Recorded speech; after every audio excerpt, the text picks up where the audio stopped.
Nous sommes vraiment ravis de vous compter parmi nous ce matin, ravis de cette belle assistance et surtout de la qualité de l'assistance. La toute première fois que nous avons pensé à organiser cet événement, c'est parti d'un constat évidemment. Aujourd'hui, nous, en tant que médias, nous sommes en relation constante avec les concessionnaires automobiles, avec tout le secteur. Et on s'est dit, mais c'est trop dommage quand même d'entendre ces difficultés que rencontre le secteur.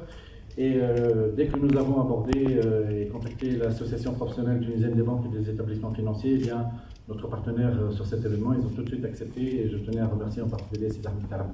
Alors les présentations, on ne va pas les refaire puisque le timing est assez serré aussi. Merci en tout cas, je tiens à remercier tout le monde de leur présence. Merci également, je voulais saluer également tout particulièrement Madame Ahlem Beji, PDG de la Soclub, qui nous soutient dans cette opération, qui a toujours été notre partenaire. Alors, rapidement, je vais quand même laisser la parole aux experts parce que moi je ne suis pas financier, moi je suis journaliste. Ce que je souhaitais peut-être dire en ouverture de ce forum, c'est que nous, en tant que médias, de surcroît en tant que médias spécialisés dans l'automobile, c'est bien beau aujourd'hui de faire de jolis articles, de faire de beaux reportages, de gratifier nos lecteurs de belles analyses, d'envoler lyrique un peu dans nos chroniques, mais notre mission ne doit pas se limiter à ça.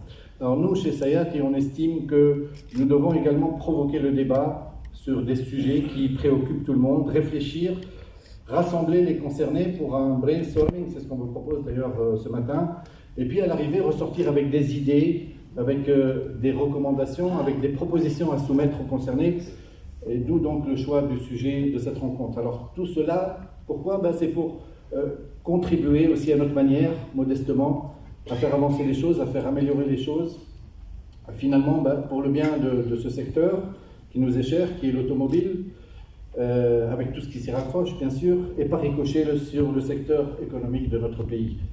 En deux mots, je vais rapidement évoquer le magazine Sayat, qui pour la petite histoire, pour ceux qui éventuellement ne le savent pas, on a démarré en 2012, alors je le dis avec quand même un brin de fierté parce que avant le 14 janvier, je peux vous dire que j'en avais déposé des demandes justement pour éditer un magazine. Je n'avais jamais réussi à l'obtenir. Et en 2011, j'ai réussi à l'obtenir sans aucun problème. On a eu l'autorisation légale d'éditer. Donc, et un petit côté fierté. Et puis, avec toute mon équipe ici présente, c'est vrai que depuis, le magazine a fait des petits. Il y a eu la version digitale. On a fait des guides un peu utiles aussi destinés au grand public. Voilà. Donc, aujourd'hui, un peu... je vais dire que notre ligne de conduite, c'est aussi un peu faire du journalisme clean, c'est notre credo. Un dernier mot pour conclure. Vous avez certainement vu à l'entrée un petit véhicule dont vous avez peut-être entendu parler. Voilà, nous avons souhaité un peu encourager à notre manière en les invitant à exposer leur machine. Ce sont des jeunes, pleins d'ambition, talentueux, qui ont besoin de soutien, qui ont besoin de lever de fonds pour faire évoluer leur modèle économique. Personnellement, j'estime que tout ce qui est made in Tunisie, quand il est fait dans les règles de l'art, doit être encouragé sans réserve.